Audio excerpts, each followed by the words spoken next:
Hey guys, welcome back to Bibliophile Reads. I'm Courtney and today we're going to be doing a comparison video between my 3 color e-readers. Today I'm comparing the Boox Go Tablet 7. I'm comparing it to the Kindle Color Soft and the Kobo Color Libra 2. And this is a highly asked about video. All 3 of these are sitting in the color e-ink space, and we want to just see like how they compare to each other. I will give my thoughts at the end of what I think is the best fit for the average user. But I'm excited to take a look at all 3 devices. I picked up the Kobo Libra 2 color probably a little bit over a year ago when it first came out. I want to say it came out like April of 2024. And really enjoyed it.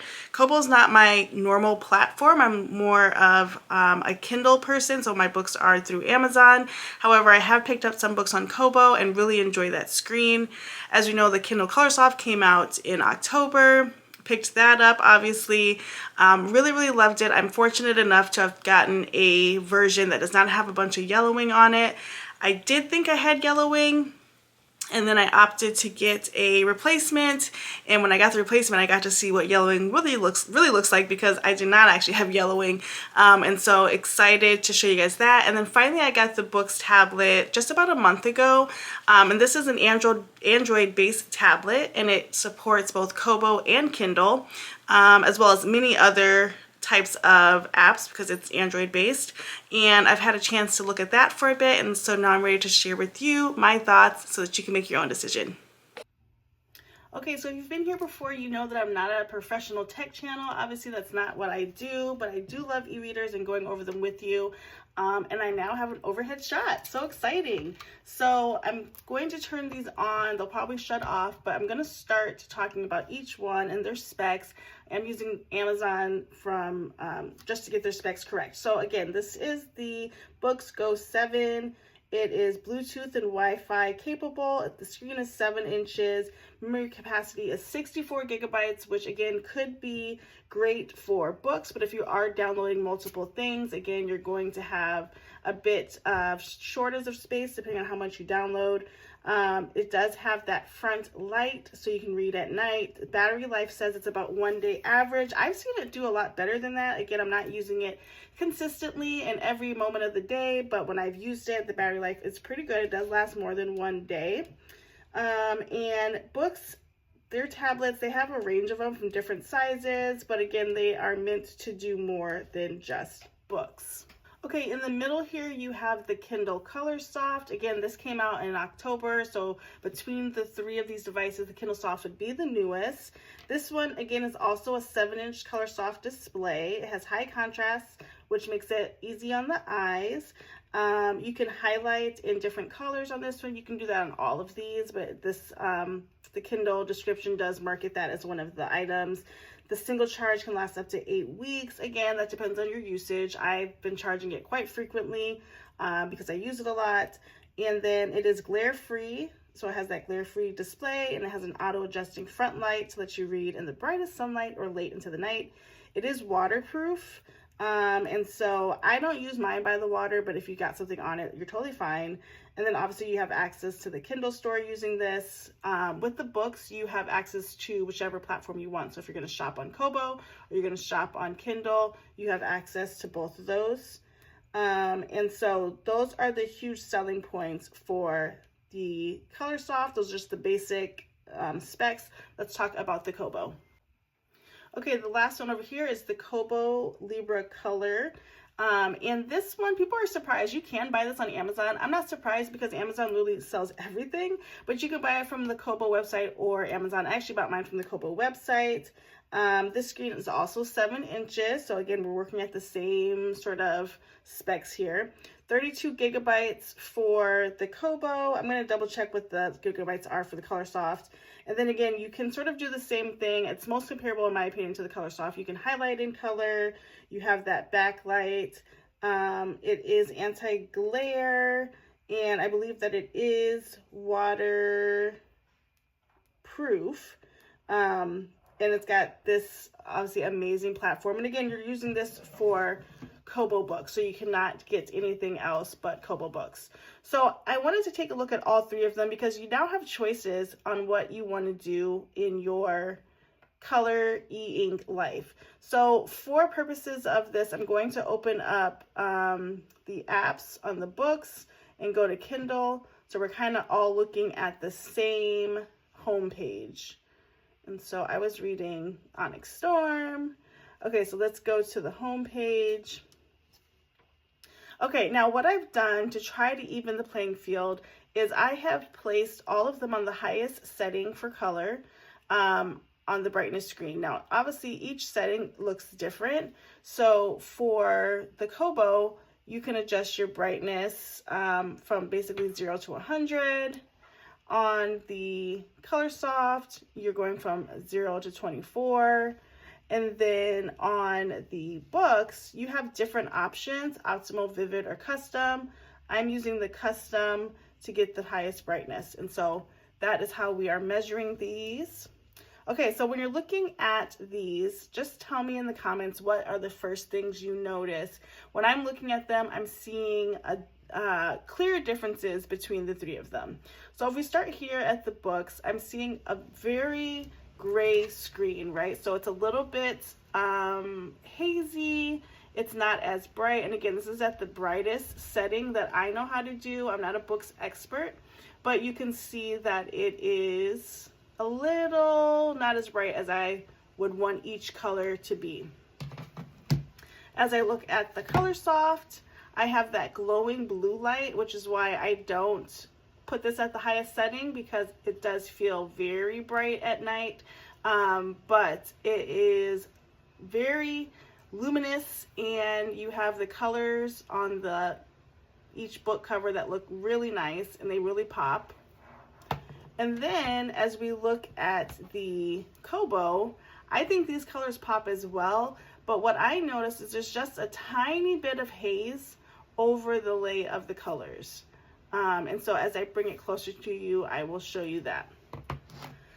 As far as reading on page, try to open, I don't have the same book for each of these, so I'm just going to try to open a book. So I'm going to do Onyx Storm here. I'm going to do, let's see, I was reading Onyx Storm. I'm going to do Onyx Storm there, and I'll do Perfect Fit here. So as these are loading, you can see the way the font sizes are. They're kind of hard to line up really as far as how equal they'll be. But as you look across, you have many options on how you want your font to look. With all of them, you just have to tap and go into the font setting to see which font works best for you. And you can change the sizing, of course. You can change how thick you want it, how bold you want it, and the size. I usually read at like a 10, 9, 10, or an 11, depending on the book, because that's what works best for my eyes. But you have sort of the same thing. So let's just, as we think about the Colorsoft and Kobo, they're going to have some different settings, right? And so as I go into the different fonts, I can decide what kind of font I want here. I can look at the font size, line spacing, margins, right? And then here on the Kindle, same thing, not as many options, but you have your font family, how bold you want it, the size, your orientation, again, margins and spacing. And then you have your advanced or more on there. When you're thinking about the books, remember, it's an Android tablet that's e-ink. It's literally going to do whatever the app tells it to do. So if I'm in the Kindle app, it's going to give me the Kindle settings and how I want to lay it out. If I'm in the Kobo app, it's going to give me the Kobo settings. And so it just depends on which app that you're in. But as you can see on the screens, you have an idea of what each of these are looking like, right? And so I think all of the screens look great for reading. What I noticed is that on the books, there is a hint of ghosting, and I don't know if you'll be able to see it, but there is just a hint in the background here. I see some lines from the previous page, and I had some ghosting when I first started it, but I needed to update the settings for how I turn the pages and how they refresh when you turn them, and so that could be an issue as well. But it's just a little bit dim still. It just has that grayness. Something else that kind of bugged me about the books is if you look at the bottom where it tells you how much time you have left in the chapter, the percentage, and the heading here, I literally can hardly see it. And this is me playing with the settings to make this brighter. And it's very light in comparison to any other pieces. And so again, I'm not a books expert. I'm still learning how to do the settings, but that doesn't seem super intuitive to me right now. As far as like speed and which one is going to be, you know, the best bang for your buck, I really think they're pretty equivalent. This is the way the Kobo goes up and down when you're scrolling. It refreshes pretty much right away. Here's the Color Soft. This one seems to have some lag in the refresh. And then here's your Boox. And it kind of skips a little bit for me. Like when I do a scroll, it's going to take a big chunk. And it's more of a rolling, clunky sort of scroll up. So that is what that looks like. So here you can see I'm inside the Kindle app. So when I click more, I'm getting all those Kindle options. I'll switch over to the Kobo app just so that you can get a fair look at it. And same thing here. Just gonna go out of that. And you can see sort of the screen there. And then on the Kobo, obviously the Libra has that pen that you can just annotate with and write with. The only device on Kindle that has it right now is the Scribe. So because of that, the pen comes with the Kobo. Actually, it's a separate purchase. And so you have the notebooks right here that you can write things in if you would like to. I've done some videos on the Kobo, so I have the hello, please subscribe there, and you can see that. Okay, so I think the best way to show you the colors on the screens and the reason why the books, for me, is just not as good as the Kobo or Kindle is by showing them side by side and just showing that color scale. So here is the Kobo. I'm trying to get that as close as possible. And you can see just how the colors are blending together. It really does look like a color screen. It looks like the cover of a book. No issues with that. The issue I have with the books is when you get close to it, it really gets very grainy, right? And you can see how the colors are working through that e-ink to get your image. The same can be said for the Kindle books. And so I actually noticed this when I was looking at the cover of the book Perfect Peace, which I'm going to get opened up. Okay, so one day I was just looking at the library and playing with the colors actually on the books, and I saw the cover of the book Perfect Peace and saw a stark difference in the way the colors come together. I think this is the best way to show the difference. So I'm going to show you the books. First of all, I have some ghosting, but if you look at this book's image, again, it really looks as though the colors are sort of bleeding, they don't really pop, and it's definitely e-ink, but like a struggle bus e-ink.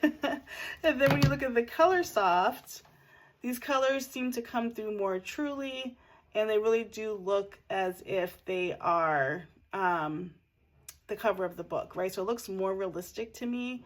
And when I saw that difference, I kind of knew that the Boox was in a different league than the Color Soft and the Kobo. So which one should you pick? Okay, so which of these devices did you pick? We're gonna get to that in just a second, but I would be remiss if I didn't at least acknowledge that I recorded this whole clip, like 7 minutes of content in slow motion with 0 audio. And so I found that out in the editing space. So yes, it is now nighttime. Yes, I did put the sweater back on, and yes, we're gonna keep talking about it. Okay, so Between the Boox, Colorsoft, and Kobo, my answer is one that I think is frustrating for most of us who are trying to figure out which devices do we want, whether they're different e-readers, different phones, whatever. There's so many options out there, but it really depends on what ecosystem you're in. So again, if you are a person who has bought the majority of their ebooks on Kobo, I highly suggest getting the Kobo Libra color because it's a solid device. The color looks really good and all of your books are already there, so there's no sense in going to a whole nother platform. If you are, on the other hand, somebody who buys Kindle books and all your e-reading material is out of that Amazon ecosystem, I highly recommend the Colorsoft because, again, that's where all your books are. You might as well keep them in one spot. Now, originally I bought the Boox to have dual access to my book platforms. I'm finding that not to be as important as I thought it was because I'm not even really using the books and I'm still not necessarily reaching for my Kobo books. So for me personally, it's hard to balance those two different platforms. If that doesn't bother you, then I think the Boox is a great way to go. I also think the Boox is a great way to go if that's like your only device and you want to use it for reading, you want to use it for Libby, you might want to use it for the Gloss app, you might want to use it for Audible. Like, I can see that being a space for that device as well, and so I don't think there's not a space for it. I just think if you are in the e-reader world and you're focused on one or the other as far as ecosystems, you should stick with it. I have enjoyed my time sort of reviewing the books and taking a look at it. I don't know that I'm going to keep it though. I really don't see myself grabbing for it as I originally had after I had my sort of review period. And the screen quality is really messing with me. It really makes me not want to use it as much. And so I'm trying to sit with that a little bit, but I will keep you posted if I decide to return. If I had to put the devices in order for screen quality, I would put the Colorsoft first, followed by the Kobo, and then the Boox last. Again, as we saw, that Boox is just not a great look color-wise on the screen, and so that really deters me. And I think if you're going to have that kind of quality for color, you might as well just stay with black and white, in my opinion. So those are the devices that I am comparing. I would love to hear your input. I would love to hear what you saw on screen, what stood out to you, what didn't, what questions do you have about the devices still that I didn't answer. I'd be happy to answer those in the comments, and tell me what devices you have, because I love to talk about all of this tech that we have. So as always, thank you so much for watching. Don't forget to like, comment, and subscribe, and we'll see you in the next video. Bye guys. Bye.